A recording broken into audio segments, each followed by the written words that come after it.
Tātou tāpua I le atua.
Le tuai, mātou te vivi I atui, mātou te vivi lava.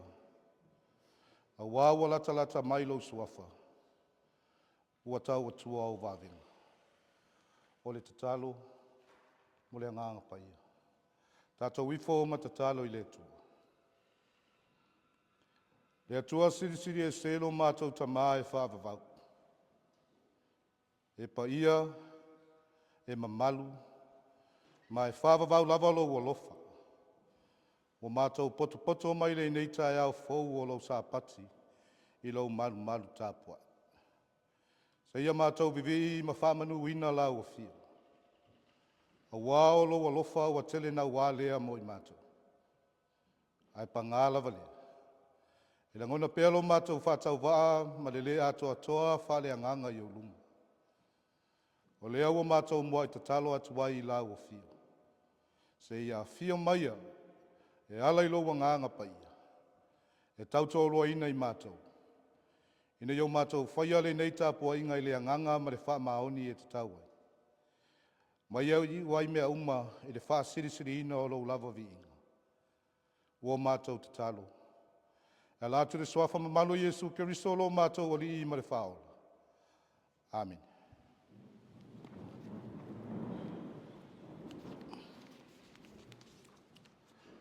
Tātou pe pese I le atua I le pese lua se lau ma le wha.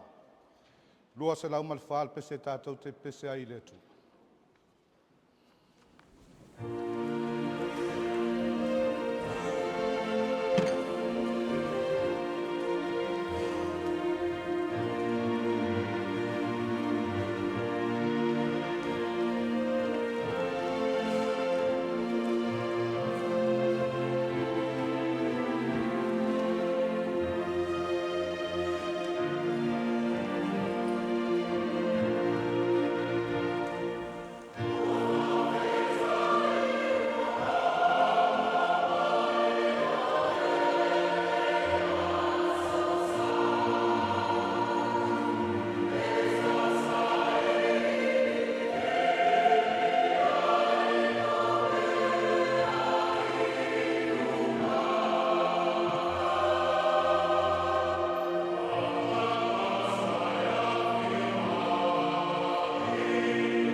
O tātou tālu sanga, o le tatalo le whātai, whātou e senga, matui nātu o tātou manao I le atua.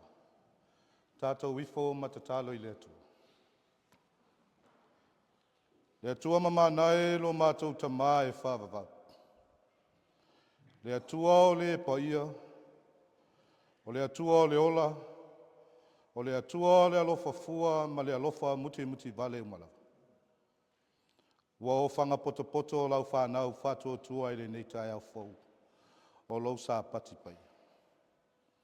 Ina ua mātou ala whai mai whanunga le lei. Ua mātou o mai ma le anganga e tasi ma le loto o ngā tas.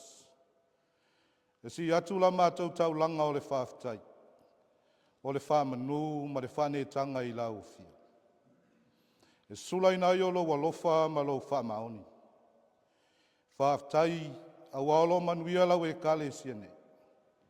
A mata mai lava I lau au na toa ina, ma le whale tua ma le ai. O ta mati nā mātutua, ma le loa loa lau e kale sia e o lava ina ia mātou whanawiti.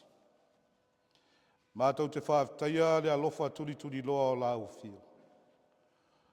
Ono lau taitai ngā alofa I la mātou malanga o whare whātuatua. Le nei ua mātou sāwalia le atu sā muli, o le uluai māsina o le nei tausanga. Whāwhitai ono le ola fau, ma le mālosi whāfauina, ua o mātou maua pia. E whāua waile soifua tautua ma le ola au nei la o fio, ma lau fina ngalo paia. Whāwhitai ono lo walofa whāsoa mai aso umai lea unoa. Mātou te tari tonu lava. E le mawhai ona whaamtalaina le sirisiri ese o lo walofa whāsoa mai. Moi mātou e ala I so se mea. Mātou whāwhitai le atua. A wae ui lava I so mātou whale tonu. Ai wai le tū lafo ina lava I mātou. Mātou te whāwhitai amavi ia pēr lau o fio. Ono le whaari mai pēr o lo sirisiri ese. I to tonu o pōpua ngā mawhainga tā o le nei ola. Wa mātou mori mau ina ai. Wa ele tūlafo ina lava I mātou o lau whanau. Whāwhitai lo mātou tamā. I lau whaonga ina pēo lo mātou whātau waa. E alai tā lini maanga waa. Mātou au na atuai I lau o fio ma lau fina ngalo paia. Whāwhitai lo mātou o tua. Ona o ala ese au whaamanuianga. Le tamau a inga o le lau ele ma le sami. A toa ai ma le sio manga. Tamau a inga o lo walofa fo ai fua. Mea le leiwa e saunia. E mawai e mātou le ola fia, ma le oli ma le loto o whaamaria ina. Wa e whawhanga, wa e whainu, wa e whaalava I mātou, ma ua o mātou o ofu I au whaamanuianga I tēne. Iwi fo ino ma whaatau toria nisio, ono mawhatianga o mai, ma ngase o le tino. Ai whaaftai lo mātou atua. A wawa lea vea lea whai maala, e whaatea e seina ai mātou I le alofa tū noa o lau o fio o tene. Wa lava fo I matotoe mo I mātou uma. Whaaftai ono awa noa wa e saunia. O mātou whaitapua inga whaatasi ai ma lau e kale sia nei. Ai maise o a inga ma uo I lau tala lelei. O I la tau o tāpua ia matalo sia lo mātou iai le Laumua o lau e kale sia. A walo mātou wola o tawina. O mātou whāwhitai, o no lau tusi pa ia. O au wafionga pa ia, e tai ala ina aile soifua ma le ola. O le sulu I o mātou vai, ma le malama I o mātou wala uma mātou te sāwa vali tonu vai. O le tusi e ao, o le tusi e whātonu, ma whāpoto ai mātou I lau amia tonu, mātou te whāwhitaia, ma whāmanuina pēre ngā ruenga mana alo lava nganga pa ia. Na ia whāmaite I le ola I mea umana e whaia. O lo mātou whesoasoani siri foilea, e tauto o leo ina I mātou I aso uma I lea unoa. Wa ia whātupu foile mauti noa I le sāwaringa lau whānau whātuatua. A o le whāwhitai siri. Ono le tongi ola na e saunia. E ala le soifua ma le lepo na o lo lava alo pele, na ofo ina mai. e whai matau langa tō ngiola, mo le whamamaina o angasala, ma le wha o la tanga i le ola e whavavau. Tū mau atu pe ia i la o fio, lau lava vi inga, le whamanu ma le whanetanga, nei maso ma lava e lea unua. Le atua mi o tōnui. O lau o fio lava e sao ma tonu au whamasinonga uma. Wa e alofaina i mātou i le alofa e sili o na atoa. Ai pangālava lea li ie. Wa mātou tau tino i mātou lava o tangata angasala. Wa mātou fia e tau o i mātou o tangata whātuatua. Ai wa le tusa lea ma la mātou tari atu i lo finangalo. Whamangalo i mātou. Ona ua lele leo na whaatino lo mātou wola tau tua i lau ngā luenga. Ina ua whaamua mua mea le lalo langi nei. O mea whaafia matu ina naunga o le tino. Ua whaoa ai le tūlanga o la ua fio i lo mātou wola. Whamangalo i mātou pe a whai wa Aufa'ina. Manoa no tia le ola tau mawhai. Ma le ola tau tua o isi tangata. Ono lo mātou whaamau alulunga ma le whaasausiri. Aua le aise alofa ma se whea alofani e whaatino ai mea uma. Wa e sa ili mai au wa mātou furitu atu. Wa e au o mai foi. Au wa mātou le langona ina lo mātou wala au ina. Wa mātou whaitau ma o ao ia wa fionga pa ia. Wa mātou wha soa foi lo fina ngalo. Au wa mamao lava i mātou malau fia.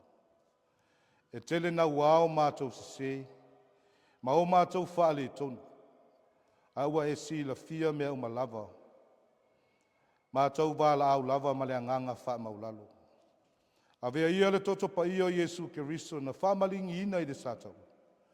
E wha mama ina i mātou o lau whanau angsa. Au mai pea lau o fio. Ina ia mātou i loa o na sala mō wha maoni. E furitu atu ai i le leanga. A ia whaia se loto fau i a te i mātou. Whaia se ala fau i tonu i a te i mātou. Ma ia mātou i loa o na sa ili atu pea i lau o fio ma lau wāmia tonu. Le atua whaafafonga tatalo. Wa nao lau o fio e malie ai atua o mātou manao i mea lele i umalava. O mātou tatalo mo au whaamanianga i la mātou tapua inga nei. Ai maise o lau e kale sia nei. Whamanuia i lau o auna toina ma le whalitua ma le ainga. Ia whafua lua ina lo la ua soifua. Ma ia maua pea le mālosi i whale anganga. Aofa'i ngai ai mele tau asuina o le ipu vai o le ola. Ai maisi o le soifua o foi na atu mo lau ngā ruenga. Whamanuia i ta māma tina mātutua. O e wale mawhai o na awa i mai lau tapua inga. O na o mai o le tino. Ia iai lau wha mālolonga. Whamanuia i lau e kāle sia nei o na tafa i fia. E le ngata i manuia whaale tino, ai whaapea fo i le mawhau ma le anganga. Mātou te tatalo mo e ma mai o lo mātou nune. Ia lawe ina i lato uma e lo mana Faimalo lo. Alo whangia whai lele ma pepe fau. O tina mai tanga o lo tau aveina lau o loa tau. Ia tau sia pea i lato uma e o au alofa. Alo whangia na i o mātou whanau. O lo fea ngai ai mawhainga malo longa. Se taimi o mua toi a matalia. Ia apo ina e la o fio lo lato wola i le nei tausanga. O nisi fo i o lo fea ngai mga luenga. Ia malutia i lato uma e o awanga le nei. Whamanuia ia i lato o e o lo whaia le whaiva o le tautua. I to tonu o ainga ma le e kālesia. Ia sautua lasi o manuia. Sa sa aifo i so se whaiva wa e to tofi ai i lato. O e o lo fea ngai mga luenga le malo i so se mata ngā luenga. Ai maisi o whaala potonga tu maoti. O e o lo fea ngai mapisi nisi a wale o la ati ae. Ma le sairinga manuia iai au whamanianga. A lo whangia fo i le kāle sia o ao maana fuafuanga whai. Ia taula pea i lau a fio ana whai unga whai. Au wā se manuia mo wātai au. Whamanuia i se o mātou atunu o Samoa maona taitai. Whapea maona tangata anu unga. O lana whainga mālo. Whapea lona sio manga. Ia iai le whamanuianga lau a fio i so se mea. Le nei foi atu no o mātou na nofo ai masa ili manuia ai. Mo nai o mātou a inga, no o mai kālesia. Ia iau whamanianga i ona taitai malana whainga mālo. Mātou manatua le lalolangi ma ona whawhita auli. Le mawhatia ai o tangata o na o taua mawhivae vai a inga. O suinga o le tau, ai maise o whamai. O mātou tatalo iai lo alofa tu noa ma lo whire mu. O e ua mate la ina i le fia ai ma le fia inu. O e ua sawa ina. Maua le aini nofo anga ina nofo ai. Ia fesoa soani la ua fio. Ma ia loto i pea le file mu ma le alofa o la ua fio mo i lato uma. Se taimi a mātou whaalongo i lo feta lai mai. E ala i lau au auna. Ta tala la mātou whaalongo ma ia whaamana ina le upu fola o lo lava nganga pa ia. O a mātou te talo ia. Whātasi ai ma te talo leoa i le loto le tangata lava ia. E ofo ina atu umaya. E whaia pe ia i o lo fina ngalo. Ai leo mātou loto. O mātou te talo. E ala atu le suafa mamalo Iesu ke riso lo mātou wali. Ai lo mātou te mātou te fia te talo lava. I le te talo na e o mai a te mātou. Lo mātou te mai e o le langi. Ia pa ia lo suafa.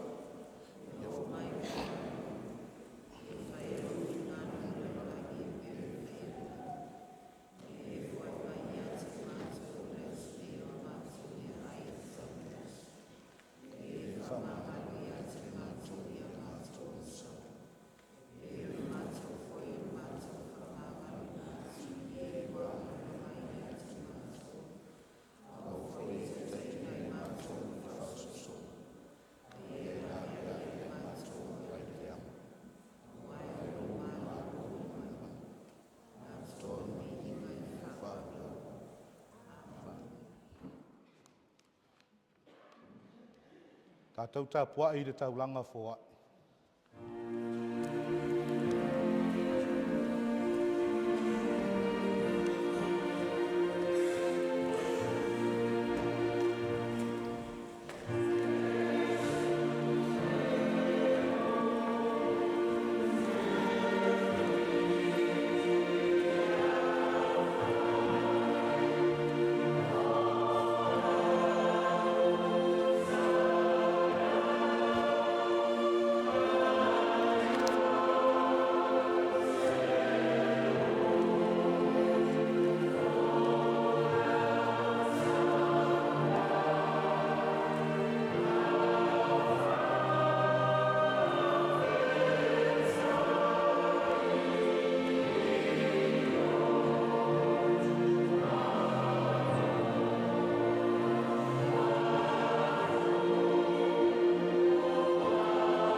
Talo mo le foai.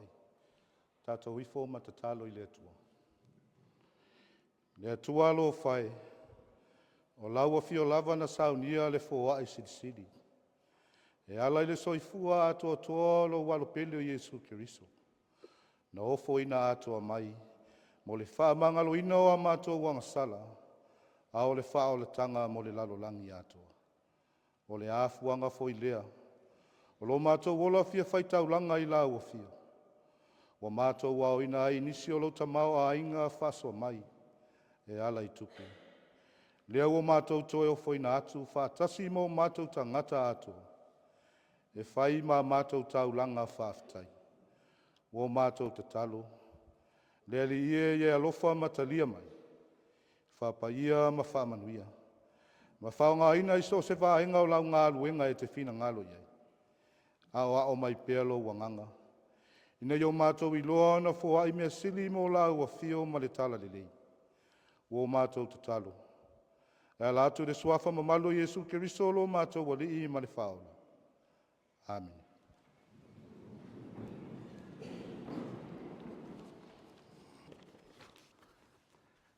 Ya, talofa tamaiti. Ya, manatu tasini o vaenga tā uone. O le tapo inga I te tonu o le kolisi. E whampea ona whai I whamatala I se tala mo o tau le whanau. Ai o fia fo. O maua se awa noa mo au neasa. Whamatala I se tala mo o tau le whanau. O au nea wanoa se a lava o na maua. Ai, o leu tala le tātou tala. E whapea. Sei whai tau whatasi ma le tātou tala lea tamita. Io, o le tala lea tātou tala. Alofi lima o le alofa. Sai se urunga li ima se ala whanau. O se ainga e matitiva tele. E le angalo latou tamau ainga. E tau le ifo ina latou mea ai. Sa no nofo fo le latou fale. O se fale, o te fale o. Peise tu noa po o le mukuka. Si fo linga leo le latou fale. Ono le ni ainga. E matitiva la vale ainga. E leise si o le latou ainga e whainga ruenga. Pe nofo fo ina ia tunu tatou te iai. I le nei vai tau. O le ngā ruenga la vale le tina. O le tamaititi nei o siaki. O le lalanga ina leo fala. I e tonga. Mea tau lima whaatina Samoa. E whesoasoani ai. E mauaini nai tupe. E whesoasoani mo alatou mea ai. Ma le whainga fo I o mea le nuu. Ai le ngata I lea. O mea le kalesia. E whape nā fo isi o latou tamā. O lana ngā ruenga o le whai maumanga. Ea. Ua tau le manino le printer le wea ausa le asona.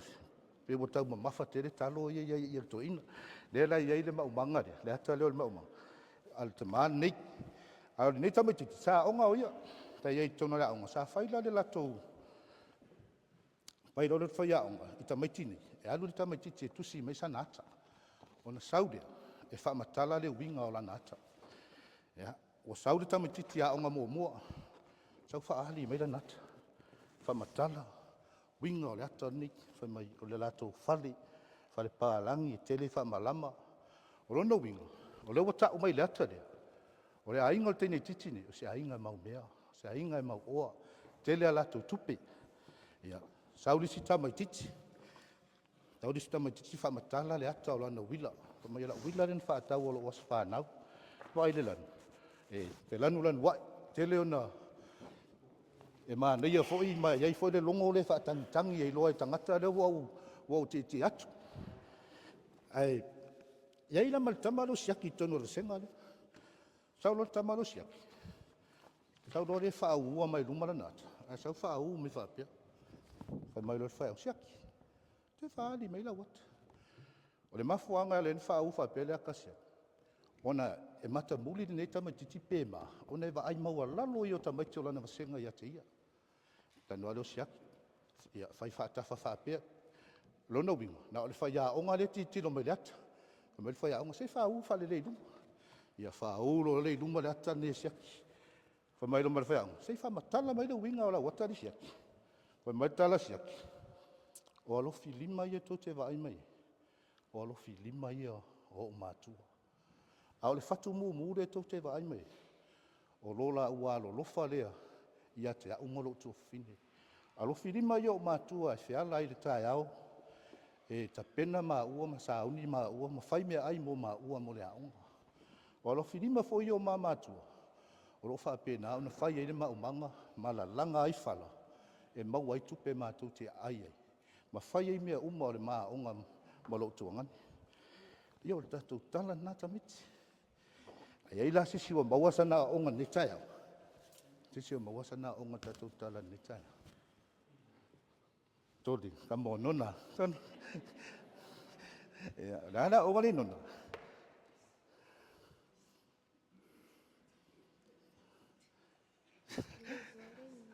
O i te rei lole ingoa, ia, mai stato pati ia. E si sana o, ole, na uore. Ia, lofa so se tangata, ia, ma reia po pati tato tamiti. Ia, se a uore. Awane vai mo lalu. Ma reia pati tato whanau. Sa o le lei. Awa onga uma ia na tau au mai. Rei ma se a o onga e se se o onga ia na tau whai mai. Ai no sau whai la uia maua wa onga. Wa onga ia no sau mau. Lewa onga momo. Si whai tau whata si wha moni moni.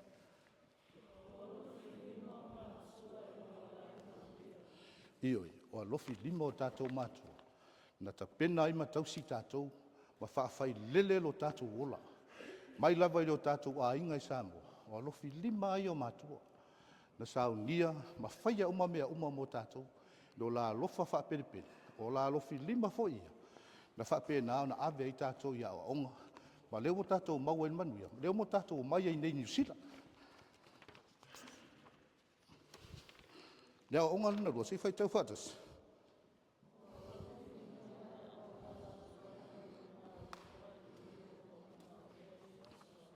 Le manuia le na maua mai alofi lima o tātou mātua.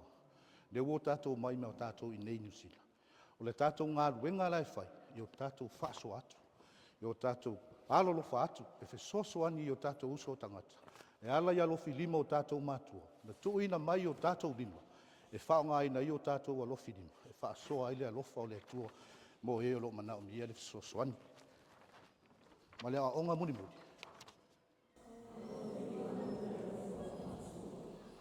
O nei mea uma o tātou whaia, mai le onga mua le onga luna lua. Ina ia awa ina i ngalo, le alofa, ma alofi lima o tātou mātua. Ina ia awa ni wha ngalo ia te tātou ina o tātou maua manuia. Alofi lima ia. Na ala i ono o tātou manuia. Ia, oi whai tātou o tamaiti? Ia, o Yesu lava lea, tō tasi. E ona alofi lima, na tutu i le sātau. Ma malingi ifo, tawha ifo le toto i ona au. Ma wha mangalo ina i tātou, ma tātou sala. Anga leile tu e te utou, le tau sanga, taimi fo e toi fo atu ia onga. E eila na wha mani yanga. Ia, manuia o tau whanau.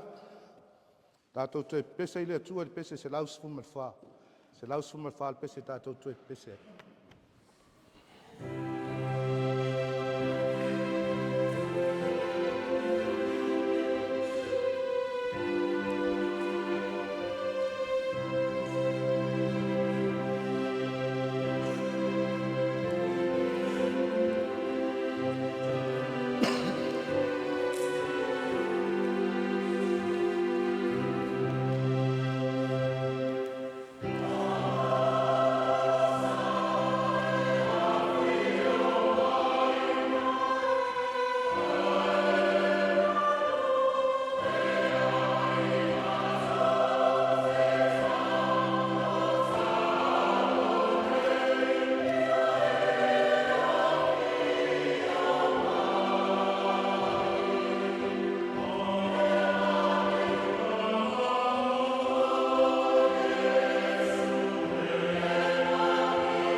O le whaitauina o tusi paia. Tusi whaitau mai le whenga inga tuai. Tusai mai le whaatinonga tusi whaitau aso le whakasa. Tusi e lua le Samuelu ilona matau po se furu mai le lua. Tātou whaitau whelawhalawha ai mai le whaiupu mōmua. Te ia o le whaiupu ono. Our Old Testament reading according to the EFKS tusi whaitau aso. It's taken from the second book of Samuel, chapter 12. We shall be reading responsively from verse 1 until verse 6 from the Samoan translation. Samuelu e lua lona matau po se furu ma le lua. Tātou whaitau whelawhalawha ai mai le whaiupu mōmua. Se ia o i le whaiupu e ono. Whawhonga maia, ia whionga pa ia alo tātou utua. Wawina atu e nā tano e le alii i a tā vita. Nā lua tu leo ia i a te ia, wa whapea atu iai. O tangata e toa lua sai le tasi a ai. E mau oa le tasi, ai mativa le tasi.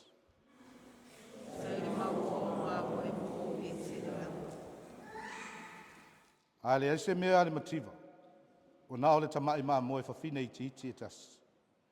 Na ia whātau, ma whāsauina, wa tupu whātasi mai la tau malana whānau. O ziana whāsi mea na ai ai, o lana ipu na inuai, na ta oto fo ilo na whātawhata, wa peie se a whawhine lava i a te ia.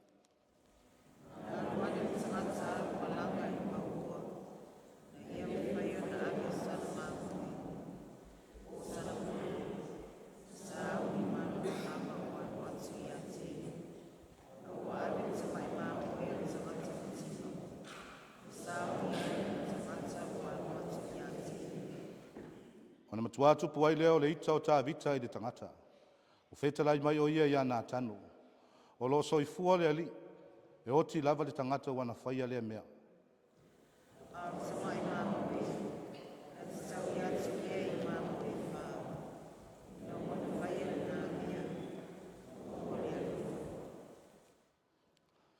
Tosi whiriwhiria mai le whenga inga whau. Tala le lei Iesu ke riso na whamawina e luka ilo na mataupu e se furu ma le lima. Tātou toi whaitau whelawhalawha i mai le whaiupu mōmua. Se ia o i le whaiupu e fitu. Our New Testament reading comes from the Gospel of Jesus Christ according to Luke chapter 15. We shall be reading responsively from verse 1 to verse 7. Again from the Samoan translation.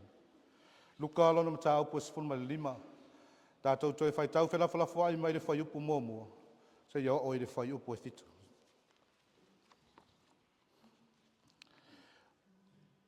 Wa whaalata rata atu i a te ia tangata o la whonga uma mai ang sala. Wa whaalongolongo i a te ia.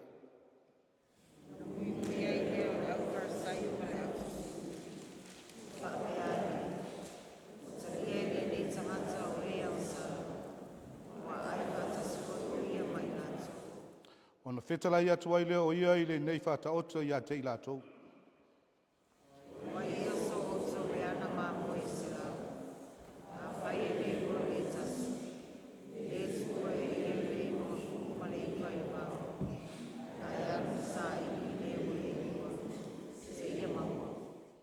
A maua, ua whaafuata ma le ori ori.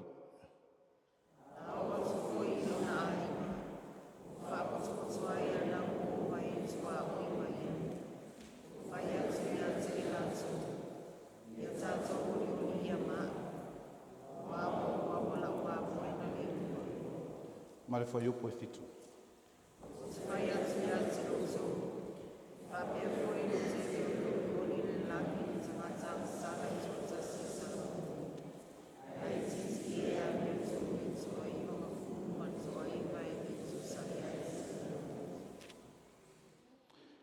Whamanuia mai le tua le tātou whaitau, ma whalongolongo ia nā whionga pa ia.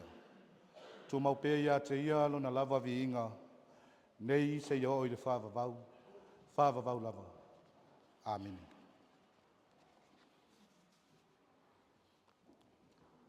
O le launga i le suafa mamalu o le atua le tamā, le alo, ma le anganga pa ia. Amen. Wa maua le matua o le launga ma le tusi sa faitauina mai le whenga tuai. Sa muelu e lua ilo na mata upo e se furu ma le lua. Au au whaonga ina le whai upo e tolu. Whaafafonga o te toe faitauina. A le eise mea le mativa. Wa nao le tamai Mamoe whawhine iti iti e tas. Na ia whaatau, wa whaasauina. Wa tupu whaatasi mai la tau malana whanau. O si ana whasi mea na ai ai. O lana ipu na inu ai. Sa ta oto foino na whata. Wa pei se a whawhine lava ia te ia. O le Manatu Autu o le launga e tu sai ma le whaasinonga le tusi whaitau aso le whakasa e whapea. O le mālosi o le Mamoe wa alofaina. O le mālosi o le Mamoe wa alofaina. Manatu ele to e po mala e. Maua no fafale fo ia ai o finangalo le tala malama. I le anga sala o le tupu o tā vita ma na whauwhaunga leanga. Leo lo whaamatala ina mai i le mata upu i le lua le Samuelu aolo na mata upu e se funu matasi.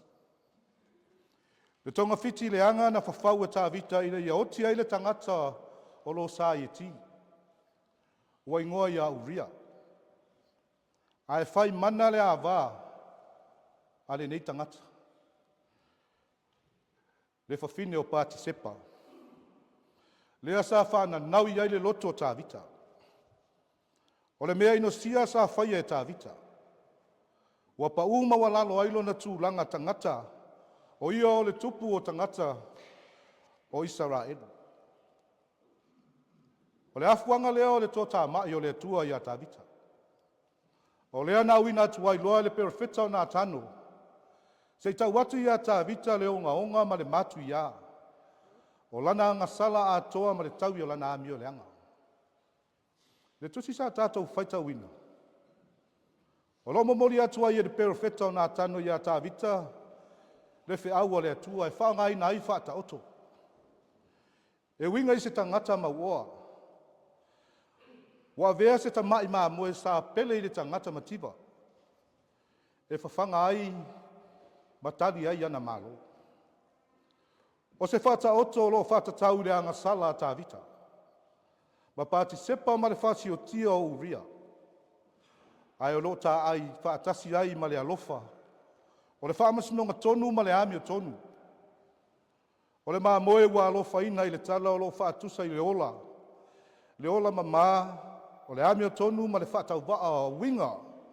E atangi ai le sootanga i le vao le atua ma ona tangata. Papea fo i le ata manino o le whaamasinonga tonu o le atua. O le whata oto o lo whata tau i se tangata mauoa, ma se tangata mativa. O le tangata mativa i ailana tamai Mamoe whawhine e tasi. Na ia alofa ma tausi wha pele pele iai. Ua whaamatala ina le nei tamai Mamoe pei o se tasi ono na lava a inga. Wa ia ai whaatasi mai ia i le lao ai. Wa la feinu i la na ipu. Wa pei fo i o se a whawhine, wa tutupu whaatasi i malana whanau. O se whaataita inga. O le whaamamafaina o le mafutanga, vāvā la lata le tangata mativa, malana tamai Mamoe. E whaaria ai le ola, ma māma le ola o le alofa muti vale. Au le tangata maua. E tele ana mea, e tele fo i manu o lana lafu. Ai wale mawhai lava lona manao. E ave le Mamoe le tangata mativa. E whawhanga ai matari ai ana malo. O le mata pe ama le ami o matanga. Wa ia musu ai e whaonga i manu o lana lafu. Au ia to sina ma whawhau. Wa ia whau le anga i lona uso a tangata. I lana manu e tasi sa tausi ma le wha pele. O le anan tau ai le manatu o natanu. E aona ia whaonga ina le Faitoto'a. E leo se mea ina ia whaia fua e au noa ma se winga. O le tamai Mamoe sa pele le tangata mativa. E mawhai ona whaatusa ina lea i se mea e le aison tau. E leo le itu i le tamau a inga. Ai le itu i le mafutanga vāvā la lata. Ma le alofa wha pele, ma le mafana whana. o le atua. Ina ua whaalongo tā vita i le whataotu. Sa tari atu ia ma le ita. Ua whaasanga atu rona ita i le maua ua whape atu. O lo soifua le ali. E oti lava le tangata na whaia le nei mea. O le ita o tā vita o na wa ia langona ilo na loto. Le ai o se whaamasinonga tonu. E ao na whaia i le soli tu la fono. Peitai. Na fola atu ma le manino. Ma mori o le aua le atua ia nā tano ia tā vita. O ia lava. O ia lava o le tangata mau o lo tā ua i le whataoto. O i nāna suia ato aila ngono tā vita. Awa o le aua tau tino le solo le tamalua. Ma whaali le ami o tonu o le atua. Ilana anga sala ua mātū ia maonga onga lava. Wa ia manao i le awa uria. Le whawhine o pāti sepa. Ma ia fau le anga ai na ia fasiotia uria. E ui le tele o ana awa. E ui fo i le tele o mea na ia mau. Ai le i mawhai lava o na whaamalia ina ai mana onga o lona lotu. O le mālosi leo le Mamoe na alofaina. I le na ona ia mamā. A ia mawhai o na liliu ina ai le loto mana o tele o le tangata o tā vita i le Solomua. O le whaai lunga. O le tā ua o le ola o le tangata. Ai mai se lava. Pe a mamā ma whaatau waa. Mai a vea o se ata manino mo le whaatinonga i a tā vita lava ia. O le whaonga ina la e nā tano o le nei whaataotu. O whaalia ai le whaamasinonga tonu. Ma le ami o tonu. E le na o le whaasala ina. Ai ai loa ma mauti noa le tā ua o mea alofa ngia. Ma whaapere pele i ai tangata uma. I le ato anga o le tusi e lua Samuel. O le nei whaataotu o whaatulanga ina o le salamo o tā vita. O le salamo o tā vita ma le whaamangalo ina e le atua i a te ia. O se tainga, fo i o le whaamasinonga tonu o le atua. E le na ona whaasala ina. Ai le tu au noa, ai ina ia tu wa noa mo le tangata e tō matau wai ma tō e li liu le tō whapoto. E fo i atu wai le atua ma le loto salamo whamaoni. E whapena fo i se ainga i le tusi sa whaitau wina mai le whianga inga fou. O le whataoto i le Mamoe na le iloa o lo whaari ai le fina ngalo o le atua. Mo e ua le iloa ma vai. O whailoa atu i Jesu i a te ila tō o e leo Mamoe. E iaia na Mamoe se lau. Ai a whai le iloa le tas. O nā Mamoe. Po ua se fo i le tas. E le mawhai lava. E le mawhai lava na tu ua. E le leo Mamoe. Le Mamoe tasi wa le iloa. Po ua se. O le ala lea e whese ta iai le vau matua. O le ala lea e ala io na alu atu. Se i tau sa ili po whea o iai le Mamoe ua se. Ai alu atu e sa ili le Mamoe tasi wa le iloa.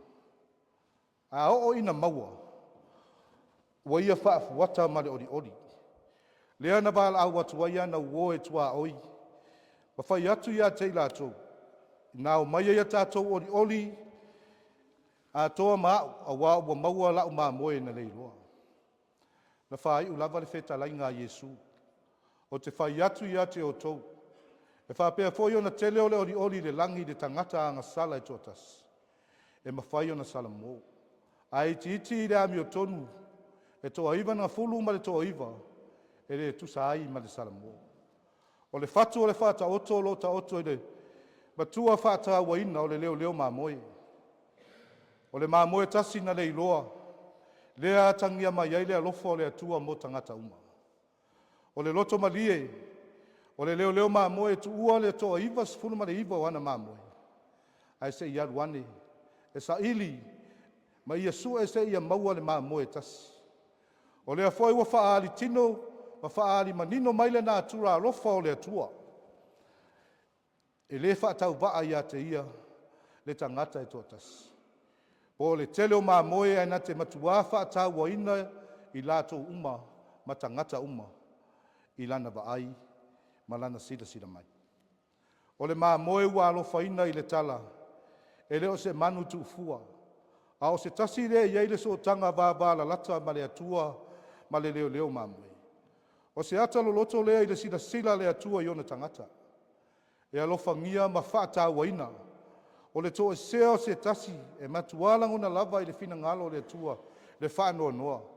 A wa e tutusa tangata uma i lana sila mai.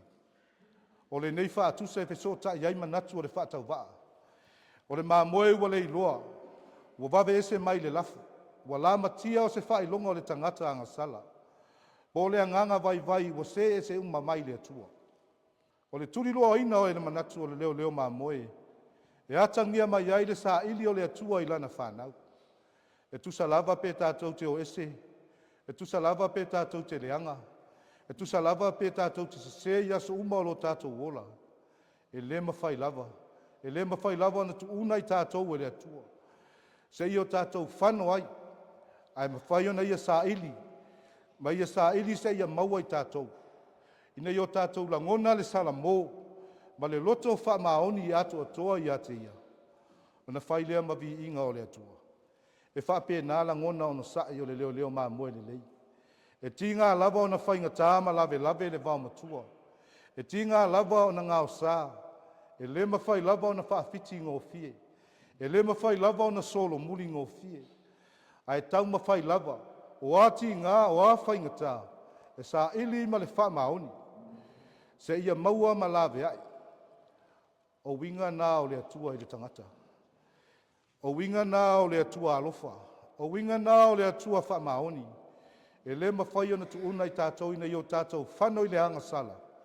A i o tātou ne mafua anga fo i lea na ia au mai ailo tātou o ria Iesu Keriso.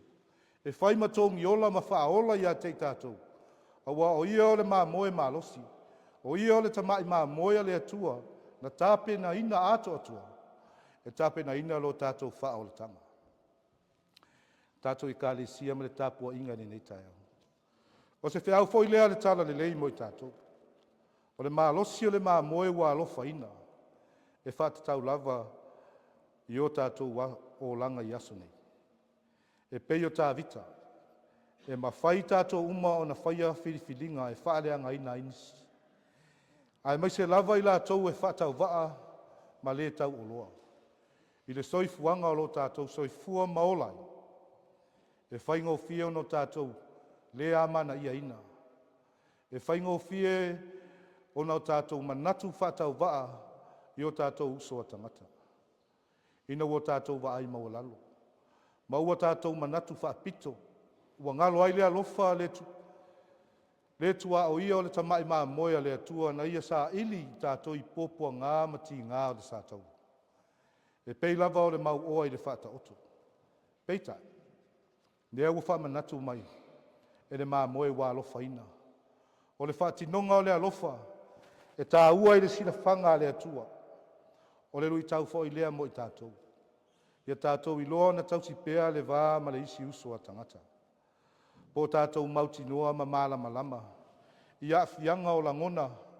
Tātou te whaia i whaatinonga mauinga i o tātou uso a tangata. Ua vala wina tātou e puipuia. Ma whaapele pele. Ma whaataua ina Mamoe wa alofaina. O lo si o mia i tātou. O e ua le aise mālosi e puipuia i lava i tātou ma le pule mālosi. Ma le manatu whatau wa. A ua whai loa mai a te tātou le ala to e fuata ina. E pei o tā vita ua vala wina fo i tātou e sala mō masa ili. I le alofa muti vale o le atua. I le iloa ma mauti noa. I le mana o le alofa. Ua whaatu saina i le tamai Mamoe. E iei le mālosi e au mai ai le wha malo longa. Ai le na o le wha masinontonga. I have chosen verse 3 from 2 Samuel chapter 12 as the main text for our sermon, and it reads, But the poor man had nothing but 1 little lamb, which he had bought. He brought it up, and it grew up with him and with his children. It used to be with his mitcher, fair and drink from his cup, and lie in his bosom, and it was like a daughter to him. The theme for our sermon for today is the power of the love sheep. The power of the love sheep. The story of King David's sins, found in 2 Samuel chapter 11, shows how David's wrong decision to have Uriah killed and married to Bathsheba led to his downfall. The prophet Nathan was sent by God to confront David about his sin and warn him of the consequences. Nathan used a parable to deliver God's message.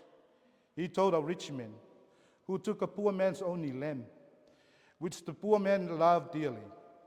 This parable represents David's sin with Bathsheba and death of Uriah. It showed God's justice and love, as well as how wrong David's actions were. The lamb in the story symbolized purity, justice, and the bond between God and his people. And the rich man's action represents the cruelty of David's sin. A similar story is found in the New Testament in Luke chapter 15, verse 1 to verse 7, where Jesus tells the parable of the lost sheep. A shepherd with 100 sheep leaves the 99 behind to go and find the one lost sheep. When he finds it, he rejoices and celebrates. Jesus said, "There's more joy in heaven over one sinner who repents than over 99 righteous people who don't need to repent." The parable shows God's love for the loss of his desire for everyone to be saved. Brothers and sisters in Christ, this is the gospel message for us today. The strength of the beloved sheep is connected to our lives today. Like David, we can all make choices that hurt others, especially those who are weak and vulnerable.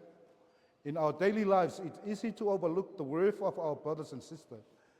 And when we judge them wrongly and forget the love of the Good Shepherd who came to find us in our struggle and pain on the cross, just like in the parable of the rich man, can only be attained when we live in Christ, through Christ, with Christ, and for Christ.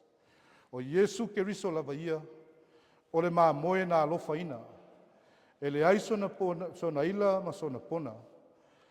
Na fio mai lava ia whai o ia matongi ola ma tangata angasala. O lona soifua o foina mai, ma lona maliu, ma lona toe tū manu mālo mai le oti ma le tūnga mau. Lea ua tātou mau ai le maafutanga vāvala lata ma le atua. Ina ua wha mangalo ina tātou angasala. O le alofa tū noa lea o le atua mo i tātou. Tū mau atu pēa ia i le atua le viinga, le whamanu, nei se iau o i le whavavau lava. Amen.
Tātou pese i rea tua i le pese se lau ono sifuru.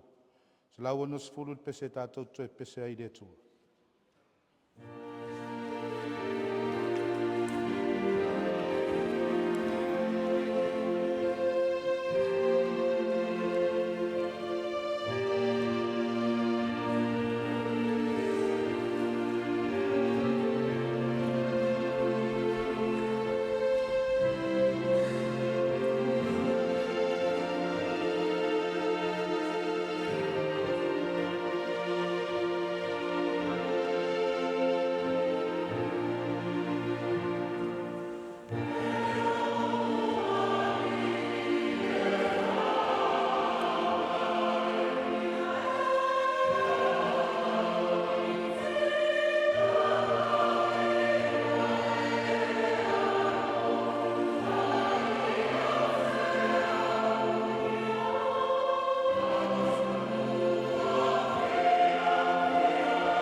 Manatu lea ua e mole wila lau le lei ngā kai o iwa mawai a whai. A wao lele ua se ele sā o le Tagaloa sa wha Alipa ai. Ina ua longo le langi se wha apolo ma le wha sangi. A wā se vi inga o le tapa au le langi. Na whi tai tunga ai le sunga i le tātou tofi le nei tai au. Se i momoli o tau finangalo ma wha leo ni o tātou langona. Sula i le alofa whai pea o le atua. Tu mau i le atua lo na lava vi inga, nei se ia o i le whaavavau lava.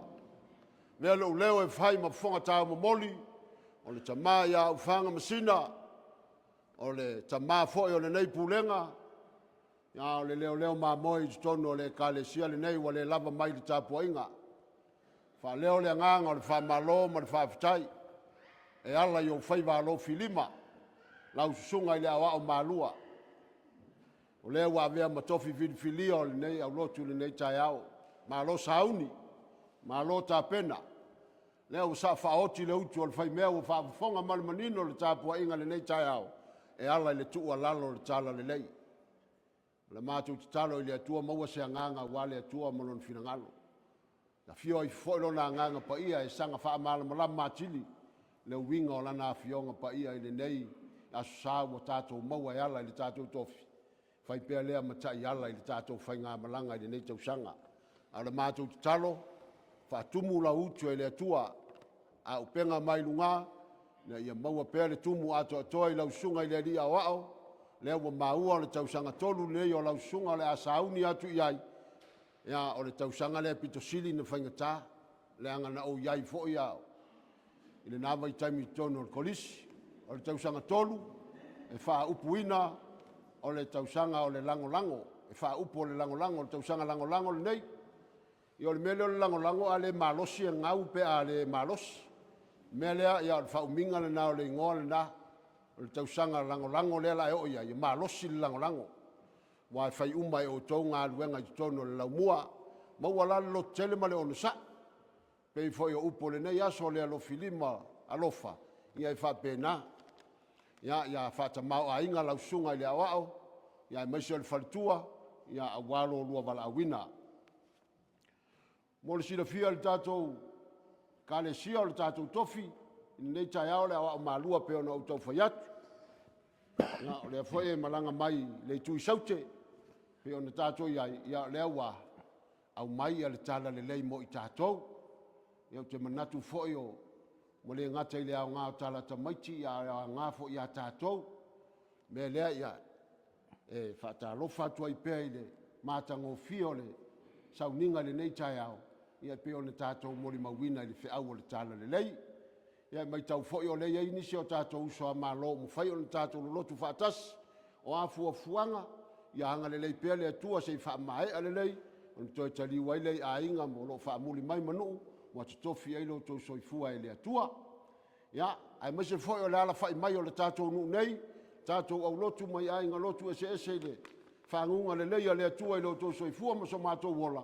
Lea umu whai au na whātau nu ina le tātou Sauniga le nei tai au, mai lava i maunga te tele o lava i se pitola i tite o le tātou au lotu. Malo a le Faitoto'a whaafitai tau tua, i le atua marona fina ngalo e pei o na iai le nei tai au. Ia, o le upumoni a ia o le ua o tau whalongolongo i le whiau o le tala le lei. Ia, a mai fo le nā mō tātou. A tau whaawasenga ina nei le tātou whai ngā malanga mai le nā. Tele o tau sanga o tuana. Talu an tātou tau ave ina le tofi o le tamama tina. E ese le tele o mea saputu mai a tātou. Ese a le tele. Lea fwai wala malama whaai ua. A wātiri saputu mai. Wātiri saputu mai. Ia le melea, o manuia ia o le tātou te maua. Manuia ia le tātou te maua. Ta maiti, tau whalongo le tala le whiwhi au, a le awao, alo filima anga le lei. To e tasi al mele le ta ua mai ele tofi. La ua maua uma maisi me, ai tasi al mea na le ta ua to le tofi.